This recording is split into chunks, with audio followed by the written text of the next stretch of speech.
Live from Beit Shemesh and broadcasted around the world, you are listening to the Frum Entrepreneur podcast with your host, Nachum Kligman. Interviews and advice from Jewish entrepreneurs from around the world. Listen, learn, be Matzliach. Welcome, my fellow Frum Entrepreneurs, to episode 0 of the Frum Entrepreneur podcast. Frum Entrepreneur podcast is created for you, the Jewish entrepreneur or small business owner. If you're looking for inspiration, motivation, and actionable advice during your daily commute, workout, or me time, then this is the podcast for you. Each episode brings you a successful entrepreneur who shares their journey, their failures, moments of shkachah pratis and siyata d'shmaya, successes, and much more.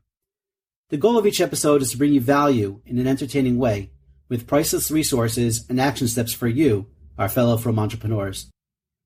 So you may be asking, why a podcast for Frum entrepreneurs? Well, that's a great question. As Orthodox Jews, we follow a different business playbook. As with everything in our lives, everything begins and ends under the guidance of the Torah. Simply, what may work for non-Jews doesn't necessarily work for us. For example, if a non-Jew puts in extra hours into his startup, working his tail off till 3 a.m., he may see more success in his business. For us, our success is more dependent on our tefillos and how we run our business according to halacha, how we treat our employees and our business partners. On Rosh Hashanah, our parnasa is determined for the year.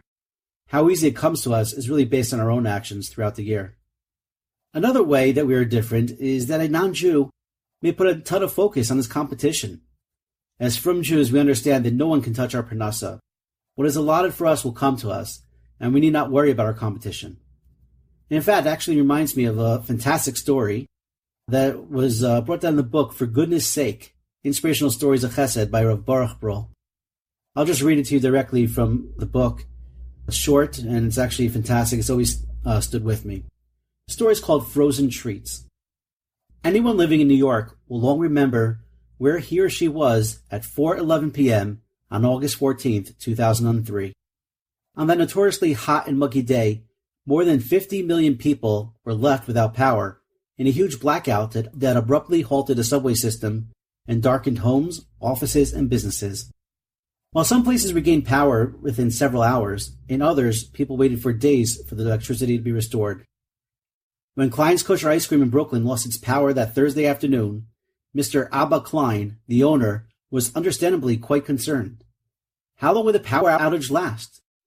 He knew that his freezers had the ability to keep ice cream in a frozen state for about 24 hours, given the 90-degree weather outside. Thankfully, power was restored to the Klein's warehouse early Friday morning, and none of the products were spoiled. As he watched other businesses losing thousands of dollars in ruined merchandise, Mr. Klein felt incredibly grateful for his stroke of good fortune. Instead of continuing business as usual on Friday morning, Mr. Klein called his son Pinchas into his office. "Hashem has been very kind to us. We could have taken a huge monetary loss," began Mr. Klein. "I would like you to find out if our competitors, Mahadran Ice Cream, has electricity in its warehouse. Please call them and see if they need our help. Whatever profit we make selling ice cream is determined by Hashem. Helping our competitor will not affect how much money we will ultimately earn." After speaking with the neighbors of Mahadran, Pinchas ascertained that Mahadran did not have any electricity, nor was there any power in their entire area.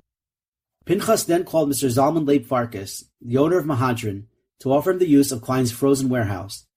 Mr. Farkas could not believe his ears. His biggest competitor was making him an unbelievable offer. He thanked Pinchas for calling and accepted immediately. Mr. Farkas sent 2 large trucks filled with ice cream to Klein's warehouse. The Kleins rearranged their warehouse to make room for Mahadran's ice cream. In addition, they hooked up special cables to run power from the warehouse to the 2 Mahadran trucks. Although this was a difficult and costly task, it was done without hesitation. Mr. Farkas was overwhelmed with the magnitude of Mr. Klein's kindness. Because of Mr. Klein's gracious offer, Mr. Farkas was able to avert monumental losses. A shopper walking down the frozen food aisle of any kosher supermarket will see Klein's and Mahadran ice creams displayed side by side. One might think that the 2 companies are rivals, unless, of course, he knows the rest of the story. I just love this story. Just reading it again, you can't see, and that's one of the beautiful things about being a podcast, is that my tears are welling up. My eyes are welling up with tears, and I just get chills. It's just, this is what being a Frum Jew is all about. This is what being a Frum Entrepreneur is all about. Helping our fellow Jew, giving back, not worrying about competition, and doing what's right in the eyes of Hashem more than the eyes of anyone else. And these are the type of stories and the type of lessons that we can all learn from each other, and really what we hope to gain from this podcast. So you may be asking how this podcast will run. And I think 90% of this podcast will be conducting interviews with other Frum Jewish people from around the world. All our podcasts will be in English, so I apologize to all our non-English speaking listeners. Although I assume if you're still listening at this point, you probably do speak English. If not, welcome anyway. And then from time to time, I may do some solo podcasts on topics I may feel be of benefit and interest to you as well. And maybe we'll do some Q&A from time to time. Each podcast will also have its own page on our website, www.frumentrepreneur.com, which will include not only the episode to listen to or to download, but we will also link to any websites or products mentioned in the podcast, along with any names of people that are mentioned. This way you can enjoy the podcast on the run or in your car and not worry about stopping to take any notes. We'll have all the information ready for you. In short, I hope this podcast will be an amazing learning experience for all of us, including myself. I can't wait to learn from the many entrepreneurs I already have lined up and the many more to come in the future. And I hope that this podcast will be both informative and fun. I thank you so much for joining me. Please share this with your friends and family and anyone else you feel may benefit. Till next time, listen, learn, be matzliach. Thank you for listening to the Frum Entrepreneur Podcast with Nachum Kligman. We hope you learned something valuable and will share this with your friends. For show notes, archives of previous episodes, and more information to help you start and grow your business, please visit our website, www.frumentrepreneur.com. Listen, learn, be matzliach.